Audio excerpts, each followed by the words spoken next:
Boa tarde, está no ar o RBV News, edição tarde, que leva você, internauta, os principais fatos do dia, em Mato Grosso do Sul, no Brasil e no mundo. Um crime bárbaro chocou os moradores do Jardim Tarumã, aqui em Campo Grande. Uma menina de 9 anos foi estuprada pelo padrasto de 26 anos. A mãe da menina, que trabalha como vigia, relatou que antes de sair de casa, pediu para que o marido, com quem é casada há 5 anos, levasse a criança para a casa da sogra dela. Após a saída da esposa, o homem levou a menina para a casa de um amigo, localizada no mesmo bairro onde cometeu o estupro. O dono da residência disse ter estranhado a chegada da criança junto ao colega, porém não o questionou por saber que ele era o padrasto da criança e saiu de casa deixando os dois sozinhos. Ele relatou que quando retornou à residência, percebeu que tinha muito sangue pelos cômodos da casa e que perguntou ao homem o que tinha acontecido. O amigo então alegou que a menina, que chorava muito, tinha menstruado. A criança chegou a ser atendida no posto de saúde do bairro Copa Vila 2, mas devido à gravidade dos ferimentos, teve que ser encaminhada para a Santa Casa de Campo Grande, onde precisou passar por cirurgia para reconstrução de vários órgãos. A menina passa bem, mas não tem previsão de alta. O autor do crime está preso na Delegacia de Proteção à Criança e ao Adolescente. Na semana passada, uma decisão judicial chamou a atenção da mídia de todo o país e foi motivo de festa para diversos pais que passam pela mesma situação. Um pai de Campinas, interior de São Paulo, conseguiu o direito de se afastar por 120 dias do trabalho e receber o equivalente à licença maternidade no período. Essa é a primeira vez que um homem recebe o benefício sem ser viúvo nem pai adotivo em São Paulo. Marcos Antônio Mendonça Melo, de 36 anos, conseguiu a guarda do filho em 16 de julho, uma semana após o nascimento, porque a mãe da criança não queria cuidar. Sem parentes na cidade e impossibilitado de matricular o filho em uma creche antes de cumprir o ciclo de vacinas, ele chegou a levar o bebê ao trabalho por não ter com quem deixá-lo. O caso foi revelado pelo jornal O Estado de São Paulo. A decisão, publicada na quarta-feira passada, pode servir como jurisprudência para outros casos. Para comentar melhor sobre esse fato inédito aqui, eu converso agora com a advogada Ilusca Bastos. Boa tarde, doutora. Obrigada pela sua participação. Bom, para começar, eu queria que a senhora explicasse se essa decisão pode servir mesmo de jurisprudência para outros casos. Evidente que sim, Evelyn. Em razão dessa decisão ter sido pautada, primeiramente no direito de família e no princípio da dignidade humana. Então, como a família mudou, o processo de trabalho dos cônjuges também foi alterado, os juízes têm acompanhado esse dinamismo, essas mudanças todas. Então, antigamente, antes dessa lei ser instituída, o pai tinha apenas um dia da semana do nascimento do filho de dispensa para ir lá fazer o registro do nascimento. Depois alcançou os 5 dias para que passasse a primeira semana na companhia da mãe. Então, devido a essas mudanças na família, é que foi concedida essa decisão e com certeza já é um precedente para outras. E aqui em Campo Grande, a senhora já presenciou casos como esses? Nos casos para esse tempo todo, 120 dias, que só é atribuída à maternidade, ainda não. Mas os nossos tribunais, inclusive os órgãos, né, que beneficiam esse pedido, já têm uma certa tendência a aumentar os dias com um pedido de liminar, de 15 a 30 dias, no caso de viuvez do pai, para que ele possa acompanhar por mais tempo esses primeiros dias de vida. Bom, e que conselho que a senhora passa para as pessoas, para os pais que estão passando por casos semelhantes a esses? Bem, por princípio, conforme o exemplo que esse pai praticou, procurar a justiça, ou a justiça estadual ou a justiça federal por meio de algum advogado ou também por intermédio da Defensoria Pública. Com certeza, devido ao caso ou conforme o caso específico, o pedido será deferido. E a partir dessa situação, desse caso, agora acredito que vai ficar mais fácil, né? Sim, já é uma fonte de pesquisa, já é um nascedouro para que outras decisões venham a auxiliar os pais nessa situação. Aqueles pais mais voltados, para você ver, só para explicar um pouco essa mudança, pela Constituição, antes da Constituição de 88, era apenas um dia para que o pai realizasse o registro. Então, quem era o pai? Era apenas um provedor. Não era o único provedor. Com a mudança da família, os pais conjuntamente cuidam da organização, das despesas, dos filhos, da educação dos filhos, das contas da casa. Então, em razão disso, houve uma extensão dessa data. E agora, mais ainda, já existe inclusive um projeto para aprovação definitiva dos 15 a 30 dias com prorrogação. Porque o que fixou esse período de 5 dias foi uma lei transitória, então precisa de uma norma para regularizar a situação. Bom, a gente sabe que às vezes a justiça ela é um pouco lenta. Será que em casos como esses já vai existir algum trabalho para que essas decisões sejam tomadas mais rápidas? Sim, processualmente existe a possibilidade por meio de uma tutela antecipada. Então, precisa de 2 provas nesse sentido. Primeiro, a urgência. A urgência no caso específico, ele encaminhou o filho para o trabalho, morava sozinho, não tinha com quem deixar a criança, ela não poderia ir para uma creche em razão da ausência de vacinas. Então, esses fatos, eles demonstram a urgência da medida e a veracidade. Para que seja concedido, o que é preciso? Informar a empresa que houve um nascimento, que existe esse vínculo de trabalho e que precisa desses dias para cuidar da criança. E não necessariamente ter casado com a mãe da criança. Isso é importante frisar. Não necessariamente viver uma união estável ou casamento. Basta o nascimento do filho e que ele consegue, alguns dias a mais, se provar essa urgência da medida, a impossibilidade da criança permanecer longe da mãe, mas além desses 5 dias previstos em lei. E a empresa, ela deve agir assim como se fosse uma mulher, uma licença maternidade. Exatamente. Ela tem a obrigação de afastar o funcionário por esse determinado tempo. Exatamente, e esse afastamento ele é remunerado pela empresa. Nesse caso dos 120 dias, que se estendeu um pouco mais, qual é a similitude com a maternidade? É que o pagamento é realizado por meio do INSS, do Instituto Previdenciário, né? E agora, quanto à paternidade, não, é a empresa que remunera. Porém, se esse período for estendido, a obrigação do pagamento é do Instituto Previdenciário. Bom, então a melhor orientação é para que essas pessoas procurem um advogado ou a Defensoria Pública na Justiça? Exatamente. Ok, eu conversei aqui no estúdio com a advogada Ilusca Bastos, que falou um pouquinho aqui para a gente sobre essa decisão da licença paternidade, uma novidade aqui no Brasil. Obrigada pela sua participação. Obrigada, disponha. Bom, e no próximo bloco você confere os principais fatos do mundo. Nós voltamos já.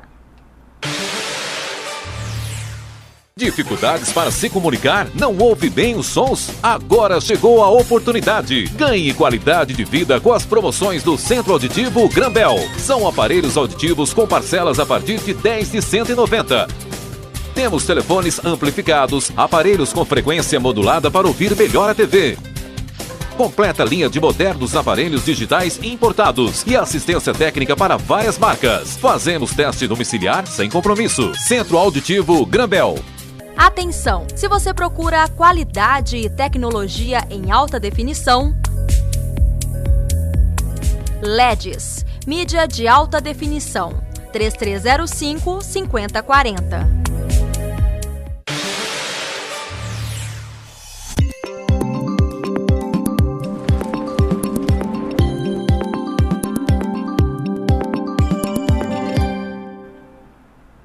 Terça-feira de muito calor em todo o Mato Grosso do Sul. Em Campo Grande, as temperaturas chegam a 34 graus. O clima continua seco, sem previsão de chuva. O céu será parcialmente nublado pela manhã. Confira a previsão para as 5 capitais.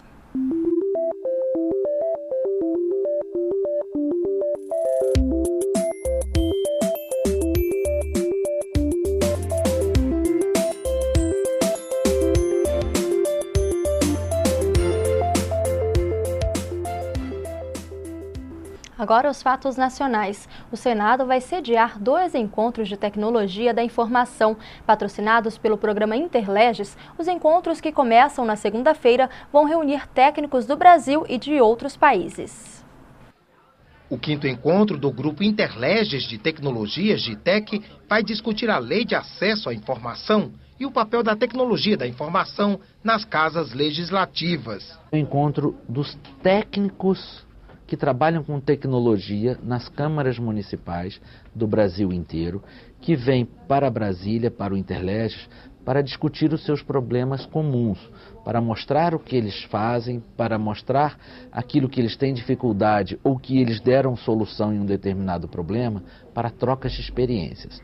No encontro, haverá o pré-lançamento da rede social do Legislativo, mais uma ferramenta para a troca de experiências e informações. Nós vamos mostrar os avanços que estão ocorrendo, divulgar para todos, esse é um trabalho muito importante. Nós vamos discutir novas ferramentas, nós vamos discutir para que lado que o Plone e outros produtos também devem avançar. É uma oportunidade muito boa de saber para que lado que a coisa vai avançar, né? O que vai ocorrer nos próximos meses, nos próximos anos. Criado há 15 anos para modernizar e integrar as casas legislativas do país, o Interleges já doou computadores para mais de 4.500 câmaras municipais e mantém parcerias com 700 delas. E os senadores também estão analisando mudanças na lei do inquilinato. Ao todo, 5 projetos tramitam em conjunto. O relator na Comissão de Constituição e Justiça, senador Benedito de Lira, analisa as propostas e apresentou um único texto para ser votado. Reforçar as garantias dadas ao inquilino nos contratos de aluguel. É o objetivo de um projeto em análise na Comissão de Constituição e Justiça. Para o relator da proposta, senador Benedito de Lira, o locatário é a parte mais fraca da negociação. Sempre foi e vai, se não tomarmos algumas providências para protegê-lo, ele vai continuar sendo. Agora, não significa dizer que a proporção que a gente possa adotar alguma providência para proteger não é dar a ele um passaporte para que ele não cumpra com seus compromissos. Ele tem a obrigação, ao assinar o contrato, de cumprir com suas obrigações com o imóvel que ele alugou. Na opinião deste professor, a lei atual já garante o equilíbrio das relações. É a melhor lei que nós temos nos últimos 50 anos, 60 anos. Isso não é um contrato de consumo. As pessoas têm que ver isso. Locação não é um contrato de consumo. Então, o contrato tem que ser equilibrado. Não adianta você querer proteger uma parte em detrimento da outra ou vice-versa.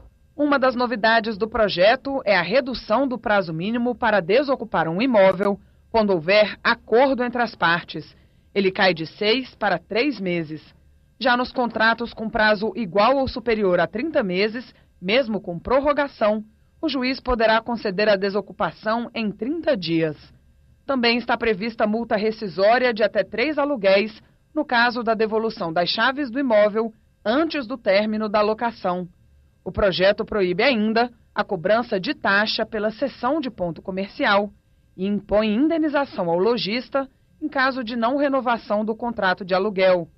O principal foco das mudanças é a relação entre lojistas e donos de shopping center, que, pela proposta, não poderiam cobrar mais de 12 aluguéis por ano. Quando chega no final do ano, que ele aumenta a sua capacidade de venda, que ele aumenta suas vendas, aí os shoppings cobram um salário a mais. Quando chega, por exemplo, nas festas de Dia dos Pais, Dia das Mães, Dia dos Namorados, que é onde há o maior faturamento por parte dos lojistas, estes também se comprometem a pagar mais um salário. Termina, em vez de 12 salários, pagarem 15 salários. Mas o professor Frederico Viegas argumenta que, no caso dos shoppings, a própria lei do inquilinato determina que prevalece aquilo que foi livremente pactuado no contrato de locação. As relações de locação no shopping center, elas tendem a mudar todos os anos, porque é questão de mercado, né? Então, eles mesmos não querem ficar atrelados a uma lei, porque eles podem mudar de acordo com a necessidade. Se eles forem ficar atrelados a uma lei, eles podem ter problema comercial no futuro. Mas ali ele não é o proprietário, ele é realmente um inquilino. Ele está submetido às regras dos shoppings, que é o condomínio e, logicamente, o contrato de aluguel. Mesmo ele sendo o proprietário do imóvel, ele continua pagando o aluguel. E não é um aluguel barato, é um aluguel caro. Então, é evidente que as ações deverão ser regidas pela lei de inquilinato, sem dúvida nenhuma. Agora os fatos regionais. A comunidade indígena Vivenda do Parque será representante de Mato Grosso do Sul nos Jogos Indígenas Nacionais que acontecem no final do ano. A vaga foi garantida com o título dos Jogos Indígenas Urbanos realizados neste fim de semana na capital. Participaram da competição 600 índios e 16 comunidades e 5 etnias no Parque Soter, aqui em Campo Grande. Futebol de campo, vôlei de areia, futebol society. Além das competições tradicionais para os índios, como arco e a flecha, cabo de guerra e danças típicas, movimentaram o Parque do Soter na 7ª edição dos Jogos Indígenas Urbanos em Campo Grande. As meninas da etnia terena mostraram que sabem jogar vôlei. Eusalene Candelário sempre participa destes eventos. Ganhamos de 18 a 12. É bom participar, né? Participar da nossa etnia, mostrar como são os indígenas aqui de Campo Grande, Mato Grosso do Sul. Incentivar a prática do esporte entre as comunidades indígenas, fazer a interação entre eles, além de mostrar para as pessoas como é ser indígena na cidade. Esses foram os objetivos do evento, que também desmistificou preconceitos sobre a população de índios, que hoje na capital chega a 10 mil e no estado conta com 63 mil índios. O objetivo está traçado dentro das ações que a Fundação realiza, tendo em vista que nós lá, além de atendermos as classes estudantil, o desporto de alto rendimento, o lazer, nós ainda atendemos também o desporto classista. Atendemos também com a área do pessoal da terceira idade, temos os jogos da comunidade negra e os jogos da comunidade indígena também, tendo em vista que a população indígena de Campo Grande é uma população muito grande e nós já estamos aí na 7ª edição de uma competição que tem dado certo e isso é uma forma também de interagir, de integrar todas as etnias e as comunidades indígenas aqui de Campo Grande. A dança, um elemento forte na cultura indígena, foi representada através da dança Quipaê, um conjunto de 7 peças de danças que simboliza a batalha, o momento da luta para os povos indígenas. E esta cultura, que desperta a curiosidade de muitos, trouxe para Campo Grande um grupo de cineastas que está produzindo um documentário sobre como é ser índio dentro de uma capital. Para o índio Wilson, ainda existe muito preconceito em relação a eles. Existe ainda muito preconceito e inclusive aqui no estado de Mato Grosso do Sul tem muito preconceito com nós, né? Nós que somos indígenas e é um exemplo, né? Nas escolas tem preconceito, não somente nas escolas, mas em todas as partes tem preconceito. Hein? E Jogos Indígenas que está acontecendo aqui na cidade de Campo Grande está ajudando muito ao nosso jovem para incentivar a nossa cultura, a nossa pintura, a nossa dança, venda de artesanato está acontecendo aqui, então ajuda muito. Para a coprodutora do documentário Do Bugre ao Terena, a dança da Ema Urbi, o grande objetivo e o desafio para os índios é poderem mostrar que o fato de viverem na cidade não tira a identidade deles. De fazer um documentário sobre essa questão, né? Sobre assim, como que é ser índio na cidade, então qual que é o objetivo? Da gente mostrar exatamente a dança da Ema como uma afirmação identitária, né? Assim, o terreno ele está na cidade, assim como os outros indígenas, as outras etnias, e existe sim alguns momentos, né, em que eles usam algumas características para se afirmarem, igual que a dança da Ema, né? Que é essa que está acontecendo aqui no parque.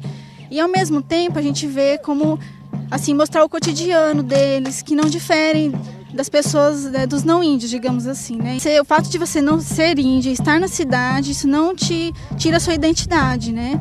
Ao mesmo tempo em que você é aquilo que os terenos sempre dizem, né? Eu posso ser você sem deixar de ser eu, né? Quem passa pela rua Cândido Mariano, quase esquina com a 14 de julho, no centro de Campo Grande, mal percebe, mas ele está lá, completando meio século de muitas histórias. O Salão Azul, reduto de políticos e personalidades do estado, coleciona clientes fiéis e se tornou ao longo dos anos um reduto de pessoas que ajudaram e ainda ajudam a construir a história da capital. A partir de hoje até sexta-feira, em homenagem aos 113 anos de Campo Grande, comemorados no próximo domingo, dia 26 de agosto, a edição tarde do RBV News vai mostrar personagens marcantes da nossa capital. Personalidades que têm a história de sua vida entrelaçada com a história da nossa cidade morena. Anônimos ou famosos, essas pessoas serão homenageadas em 5 matérias. E a primeira delas conta justamente a história do Salão Azul, que você confere agora na reportagem de Tatiana Mello. Há mais de 50 anos no mesmo lugar, o famoso Salão Azul, que fica no centro da capital, cultiva clientes que já estão na 4ª geração. Clientes fiéis que cortam cabelo, fazem a barba só no salão, que é famoso pelo seu atendimento diferenciado de profissionais que já estão trabalhando no local há mais de 25 anos, como é o caso de seu Teodoro Romero. É necessário que haja união dos componentes do salão com o proprietário, porque se não tiver um proprietário que une os profissionais, é uma empresa falida. Então tem que haver união de proprietário com os funcionários e funcionários com o proprietário. É necessário que haja, o que eu disse, boa vontade, união de classe, respeito aos clientes e bom tratamento. Isso é importante. O salão, que em 1990 sofreu um incêndio, logo voltou a funcionar e até hoje tem um movimento intenso de clientes. Logo cedo já estão cortando cabelos e ouvindo histórias dos profissionais que tornaram-se amigos da família. É o caso de seu Paulo, que só corta cabelo no Salão Azul. Ele já é a 3ª geração da família que é cliente do salão. Desde 1989. Então o senhor virou um cliente fiel, não corta em outro lugar? Dificilmente, mas eu sempre corto aqui mesmo. O serviço daqui é diferenciado? Como que é o atendimento? Que além de tudo, o profissional é amigo meu, me conhece desde moleque de guri, né? O estabelecimento, que inicialmente por muitos anos só atendia o público masculino, se modernizou e há 10 anos as mulheres também ganharam seu espaço com serviços de depilação, manicure e pedicure. Para seu Nilo, proprietário do Salão Azul, há 6 anos, é uma honra poder trabalhar em um lugar com tanta história. E esse Salão Azul, nós estamos com 11 profissionais, manicure, pedicure, barbeiro, que é destinado só ao lado masculino, que é a categoria barbeiro. Temos cabeleireiro, cabeleireiras, né? Então nós